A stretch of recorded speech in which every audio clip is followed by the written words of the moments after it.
Le chef de l'État a reçu en cette journée du 31 mai une délégation soudanaise conduite par le chef d'état-major général des armées, le général Kamal Abdelmourafa Al-Mahi. Il a été question de la sécurité.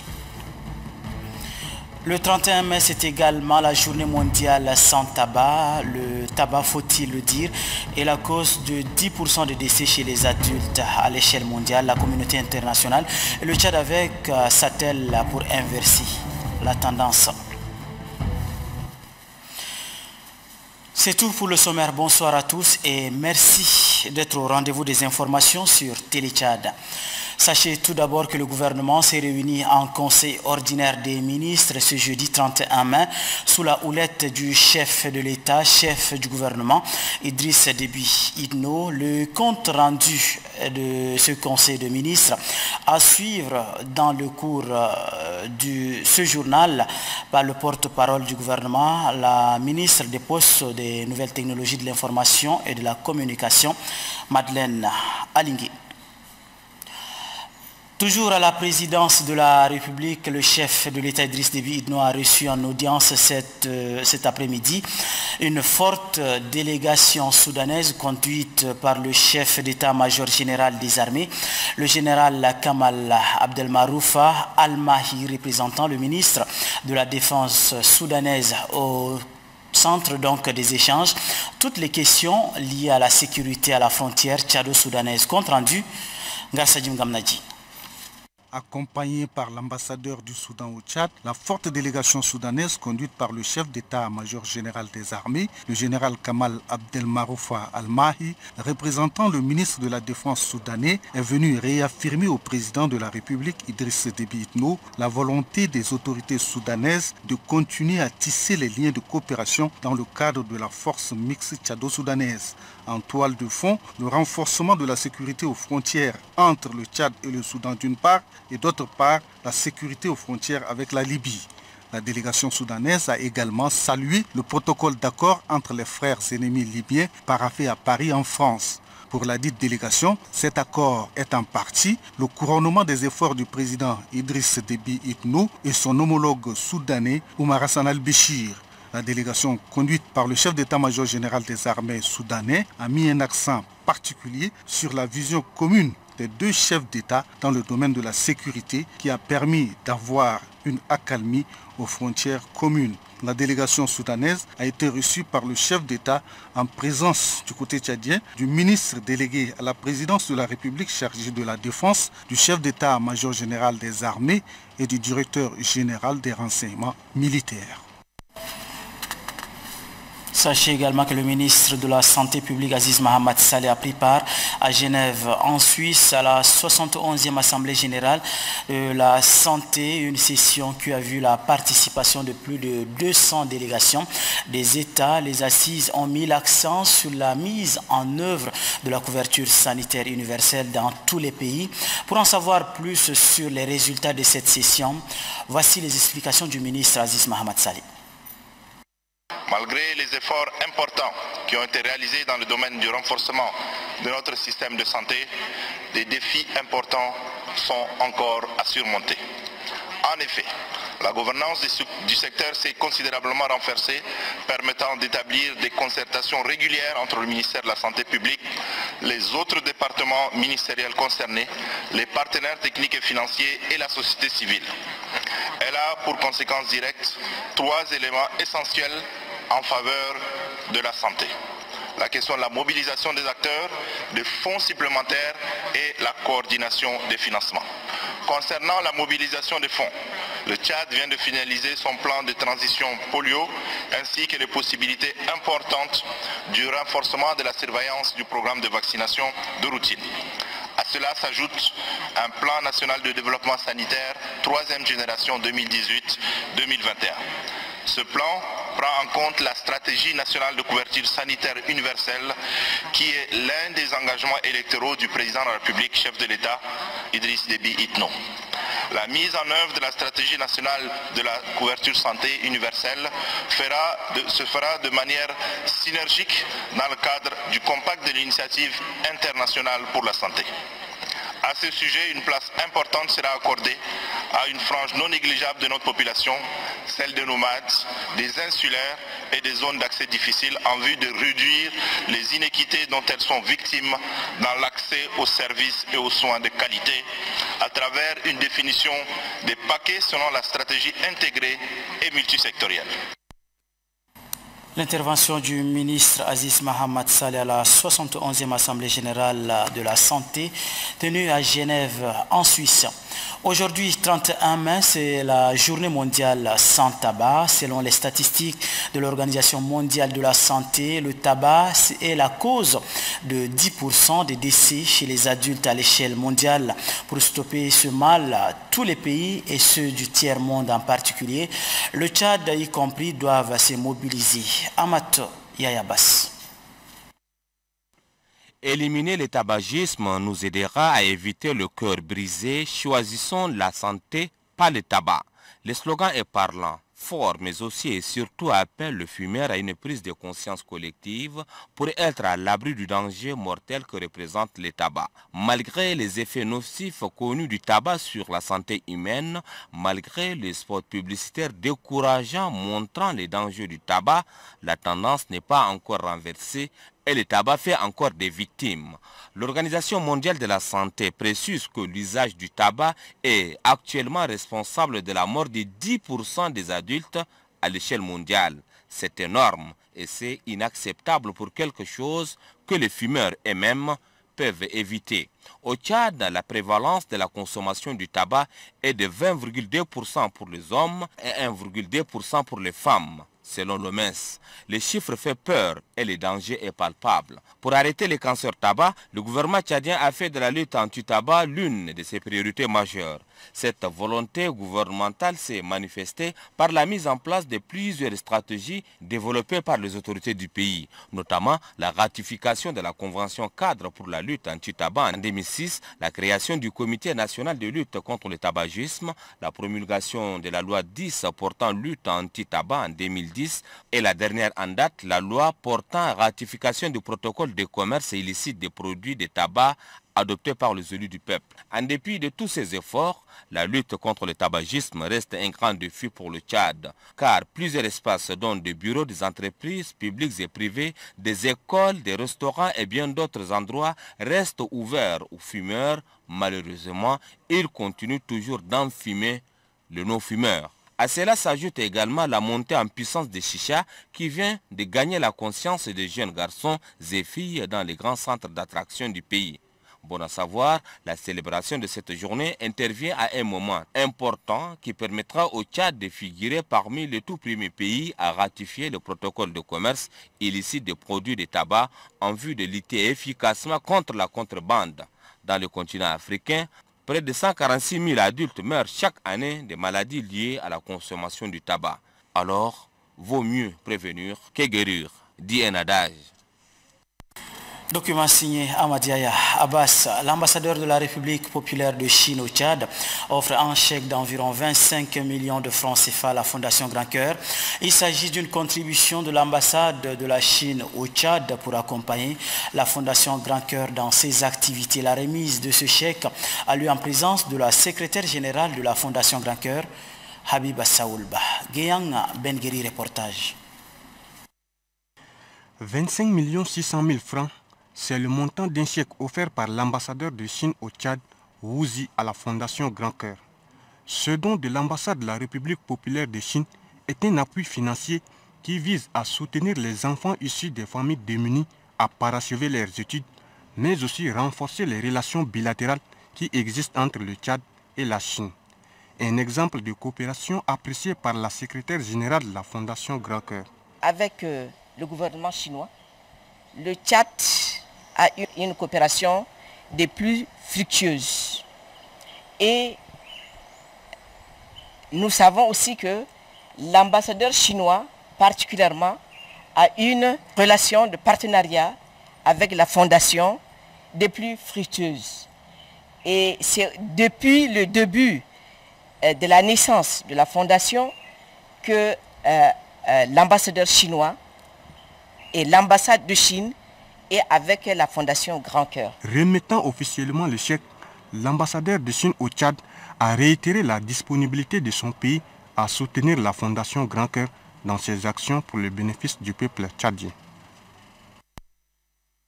Le Bureau d'appui santé-environnement Tchad, à travers le projet Santé N'Djamena urbain, organise une caravane de sensibilisation de lutte contre la mortalité maternelle, néonatale et infantile. Ce jeudi, l'équipe de sensibilisation s'est rendue au centre coranique Ousmane Ibn Affan, au quartier Amtoukoui 2. Moussa Mboudou Abdoulaye. Amener les femmes à fréquenter l'instructure sanitaire, c'est le mobile de cette campagne de sensibilisation des masses. À l'initiative du Bureau d'appui santé et environnement Tchad et le projet Santé N'Djamena urbain, cette campagne vise à sensibiliser et impliquer les femmes à adopter des comportements qui permettent de lutter contre la mortalité maternelle, néonatale et infantile. L'objectif de cette campagne est de sensibiliser les femmes, les hommes, les jeunes filles, surtout sur la fréquentation de la consultation prénatale, l'accouchement au niveau des centres de santé par un personnel qualifié et la consultation préventive enfants. La responsable du centre coranique Ousmane Ibn Affan, Zeynab Moussa Hatim, et Nadilem Kouibé, chef de carré 15 d'Amtoukoui 2, se sont relayés pour saluer cette initiative et promettent d'intensifier la sensibilisation pour qu'aucune femme ne meure en donnant la vie. Tirer des rideaux sur les travaux de la réunion régionale des synthèses des ateliers nationaux de concertation sur le projet biosphère et patrimoine du lac Tchad. Les représentants des pays membres de la CBLT ont examiné et évalué les activités du Biopalt menées dans chacun des États membres. C'est sur une note de satisfaction que les experts venus de la zone CBLT et d'ailleurs ont mis terme à leurs travaux. Mamadou Moussa Bamicheipi. Désormais, les pays membres de la Commission du bassin du lac Tchad et leurs partenaires s'engagent à accompagner le projet Biosphère et patrimoine du lac Tchad Biopald. Cet engagement est le fruit des activités que Biopald a réalisées avec succès après 2 ans de sa mise en œuvre. Les représentants des pays membres de la CBLT ont vivement apprécié les actions du projet d'innovation et multidisciplinaire pour une réponse intégrée et inclusive à la sauvegarde du lac Tchad. La synthèse d'intenses travaux a relevé que Biopald mérite d'être appuyé car il intervient dans le domaine du renforcement des capacités des pays membres de la zone CBLT, de la sauvegarde, de la gestion des ressources hydrologiques, biologiques et culturelles du bassin conventionnel. Affichant sa fierté, la représentante de l'UNESCO, Léoline Raoundri, a félicité le projet Biosphère et patrimoine du lac Tchad tout en lui réitérant le soutien de son institution. Appréciant à sa juste valeur les résultats des assises de N'Djamena, la secrétaire générale adjointe du ministère de l'Environnement, de l'Eau et de la Pêche a exprimé la gratitude du gouvernement tchadien à l'UNESCO, à la CBLT et à la Banque africaine de développement pour le soutien à la sauvegarde du lac Tchad. Tout est bien qui finit bien. Les représentants des pays membres de la CBLT et leurs partenaires techniques et financiers se sont donné rendez-vous dans 3 ans pour une autre évaluation du dit projet. Dans le cadre de la sensibilisation pour la mise en œuvre du grand écosystème fonctionnel de Zakouma, l'Organisation pour la protection de l'environnement African Park Network a organisé une journée d'information en Timane dans le Salamat. Cette rencontre a vu la participation des autorités civiles et militaires et les représentants des communautés vivant aux environs du parc national de Zakouma. Et donc cette sensibilisation est axée sur les objectifs du programme et son importance pour la région. Kadnou Batiophile. Cette journée d'information est une initiative d'African Park Network qui se joint au gouvernement et à ses partenaires pour relever les défis du grand écosystème fonctionnel des Zakouma. Elle vise également à contribuer à la protection, à la gestion concertée et à la mise en valeur durable des aires protégées du Tchad au bénéfice des populations locales.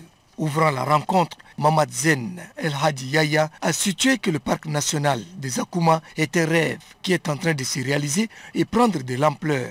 Avec la réintroduction des rhinocéros, dit-il, le parc des Zakouma a finalement vocation de concurrencer tous les grands parcs nationaux du monde. Il exhorte les participants à suivre avec une attention particulière la présentation de l'exposé. Babakar Matar Breme, directeur adjoint du Parc national des Akouma, a axé ses présentations sur les facteurs de la zone d'intervention, le budget et les objectifs recherchés à travers ce programme. Selon le directeur général adjoint, garantir la vitalité du parc national des Akouma sur le long terme, la responsabilisation et l'implication des communautés périphériques, la gestion et la valorisation des ressources naturelles et la promotion du développement du tourisme au profit du parc et des communautés locales constituent les points essentiels de ce projet dont le montant total s'élève à plus de 7 milliards de nos francs, dont 89% provient de l'Union européenne, affirme Babakar Matar Breme. En tournée dans le cadre de la vulgarisation de la Constitution de la 4e République, le gouverneur du Logone oriental a remis des équipements sportifs aux écoliers et aux jeunes sportifs des localités visitées. Kaliangavuna. C'est pour unir davantage les jeunes de sa région et traduire dans les faits la place des choix qu'accorde la 4e République à la jeunesse que le gouverneur de la région du Logone oriental, Adam Nouki Sharfadine, distribue ses équipements sportifs aux jeunes de sa région. Ont bénéficié de ces équipements sportifs les jeunes de Diba 1, Béaman, Béboto et Boudou.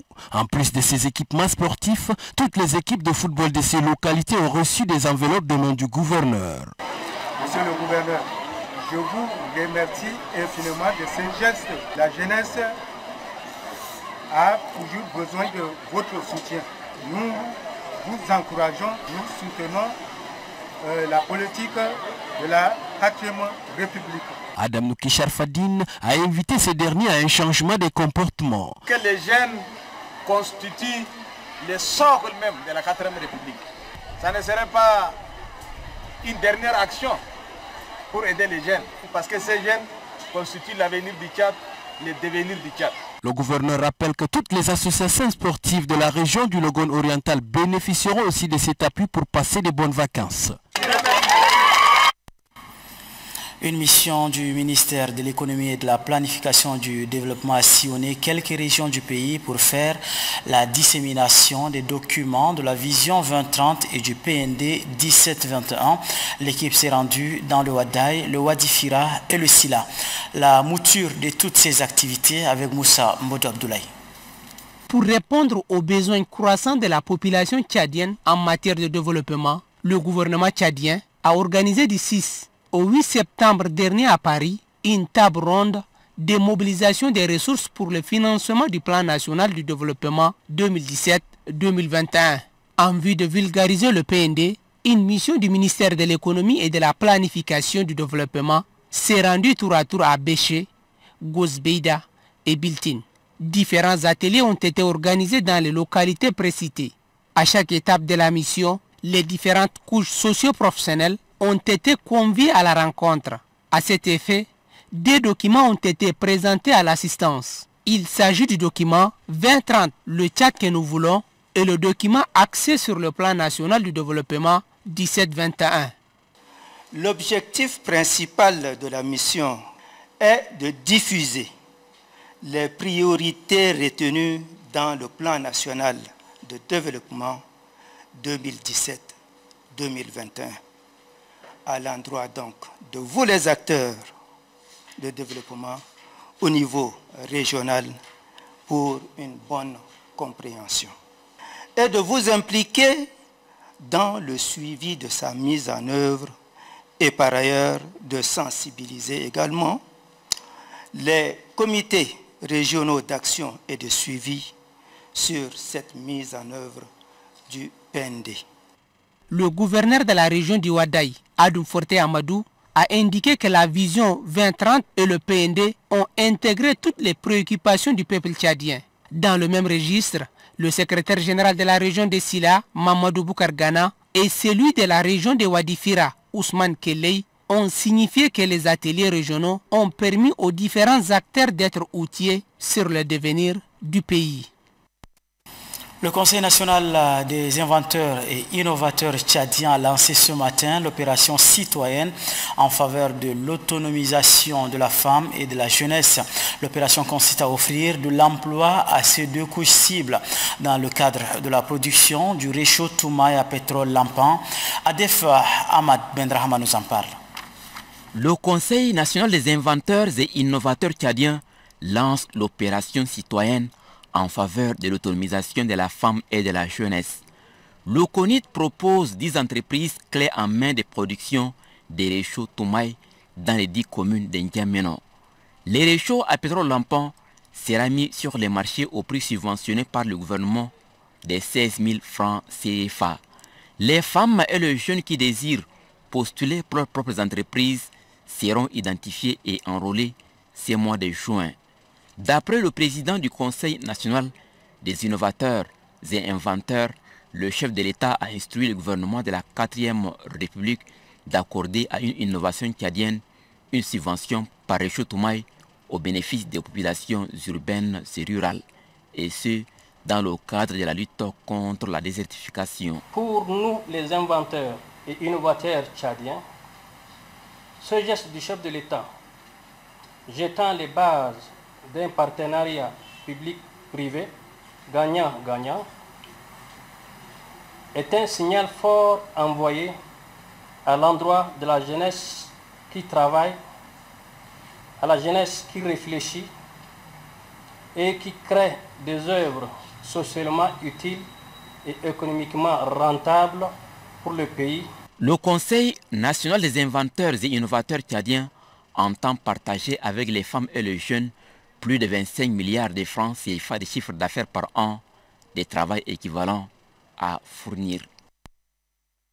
Dans le cadre de la 4e enquête sur les conditions de vie et des ménages et la pauvreté au Tchad Écosite 4, c'est une information en bref et en image, une mission de l'Institut national des statistiques, des études économiques et géographiques INSED a séjourné à Amtiman dans le Salamat. Objectif de la mission, échanger avec les autorités, sensibiliser les leaders d'opinion sur la prochaine enquête sur les conditions de vie des ménages et de la pauvreté au Tchad. Membres de la plateforme syndicale régionale de la concertation, d'échange et des services publics se sont rendus, donc se sont retrouvés.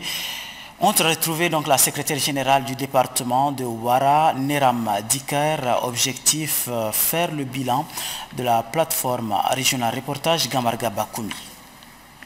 L'objet de la rencontre vise à faire le bilan des activités de cette institution de l'année 2017 et le renouvellement de bureaux. Ouvrant les travaux, le secrétaire général du département de Ouara, Mme Neram Diker, présidente de la plateforme de concertation, a dit que cette réunion permettra aux membres de passer au peigne fin les difficultés que connaît cette institution en vue de trouver des solutions idoines. Pour sa part, le vice-président de la plateforme de concertation, Awad Daoud Chari, a rappelé que cette institution, créée il y a une année, vise à sensibiliser les usagers sur les activités assignées aux services publics. Dans son rapport annuel, le vice-président Awad Daoud Chari a précisé que le bilan est positif. Toutefois, un effort supplémentaire doit être fourni afin de toucher les usagers, surtout les opérateurs économiques, pour qu'ils puissent connaître leurs droits et devoirs vis-à-vis de ces services publics. Notons que les postes de la vice-présidente et des deux rapporteurs ont été renouvelés. Le reste, sans changement, le délégué des finances de Ouaddaï, Kwastengar Gilingar, occupe la vice-présidente de cette plateforme de concertation.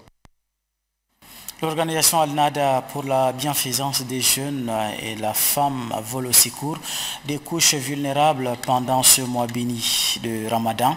L'organisation a distribué ce matin de la viande aux veuves et aux personnes handicapées.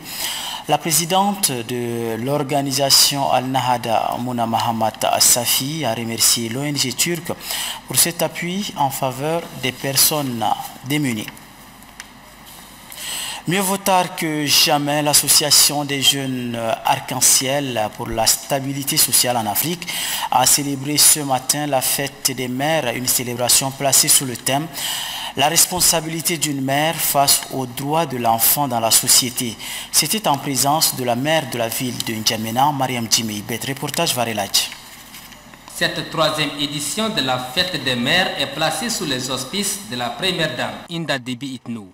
En sa qualité de la mère de la nation tchadienne, les membres de l'association des jeunes arc-en-ciel pour la stabilité sociale en Afrique veulent à travers cette commémoration rendre hommage à toutes les mères de la planète. L'association des jeunes arc-en-ciel pour la stabilité sociale en Afrique voudrait dire ici, même si nos mères ne sont pas des chefs de canton, des chefs de village, elles portent la vie. La représentante de la ministre de la Femme, de la Protection de la Petite Enfance et de la Solidarité nationale fonde son intervention sur le thème choisi par la JASA qui est la responsabilité d'une mère face aux droits de l'enfant dans la société. La compréhension de ce thème passe nécessairement par la définition des termes clés qui sont la responsabilité, la mère et l'enfant. Le maire de la ville de N'Djamena, Mariam Djimeibet, a au nom de la première dame Inda Déby Itno, salué les efforts que ne cesse de fournir la gente féminine dans son ensemble. Dans le monde entier, principalement en Afrique, la mère est responsable de la famille, jouant un rôle important dans la formation et l'éducation de ses enfants et voire même de son conjoint pour le bien-être de la société. Instituée par la communauté internationale le 27 mai de chaque année, cette fête vise à accorder une reconnaissance entière à l'endroit de toutes les mères du monde. L'ambassade des Émirats arabes unis au Tchad a offert hier soir la rupture collective du jeûne au iftar, ceci à travers l'organisation pour le secours et le développement de la femme tchadienne. Des fidèles de la commune du 5e arrondissement ont été conviés à Def Ahmad Ben Rahma.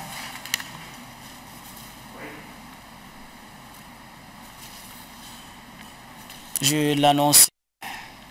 Au Tchad traduit en actes les recommandations de l'islam par rapport au mois béni de Ramadan, l'esprit de partage et de solidarité. À travers l'Organisation pour le secours et le développement de la femme tchadienne, OSDFT, un repas collectif de rupture de jeûne a été offert. Des fidèles de la commune du 5e arrondissement, mais aussi ceux n'ayant pas pu regagner leur domicile à l'heure prévue, ont pu rompre leur jeûne. Pour la présidente de l'Organisation pour le secours et le développement de la femme tchadienne, l'objectif qui était de couvrir 100 personnes est largement dépassé et rend un hommage appuyé à l'ambassade des Émirats arabes unis pour l'avoir associé. C'est une sorte de recommandation aussi. La religion demande à ceux qui ont les possibilités de partager en fait le peu qu'on a. C'est ça l'objectif aussi. Je voudrais remercier nos partenaires, les Émiratiens. Ils nous ont aidés déjà à réaliser ce projet qui nous tient tant à cœur. Ces iftar ou repas collectifs de rupture de jeûne s'inscrit dans le cadre du projet Mohamed Ben Rachid Al Maktoum pour la charité des Émirats arabes unis. Et puis on vient de l'apprendre que dans le cadre des efforts de lutte contre le trafic des personnes vers la Libye, les forces de sécurité de la région du Bata ont une fois de plus intercepté un groupe d'individus en partance pour la Libye dans la zone de Djeddah, Wadi Rimé. Ils ont été arrêtés et présentés ce matin à la presse et aux autorités locales. Mamataïra Djibrine Al-Hour. Et puis je l'annonçais donc en tout début du journal que le gouvernement s'est réuni en conseil ordinaire des ministres sous la houlette du président de la République, chef de l'État, chef du gouvernement, Idriss Déby Itno. J'annonçais donc que vous suivrez le compte rendu de ce conseil, compte rendu qui est fait normalement par la ministre des postes des nouvelles technologies de l'information et de la communication, porte-parole du gouvernement Madeleine Alingué. Mais pour de problèmes techniques, vous allez suivre donc ce compte rendu juste après ce journal. Ainsi se referme cette édition. Merci à vous de l'avoir suivi.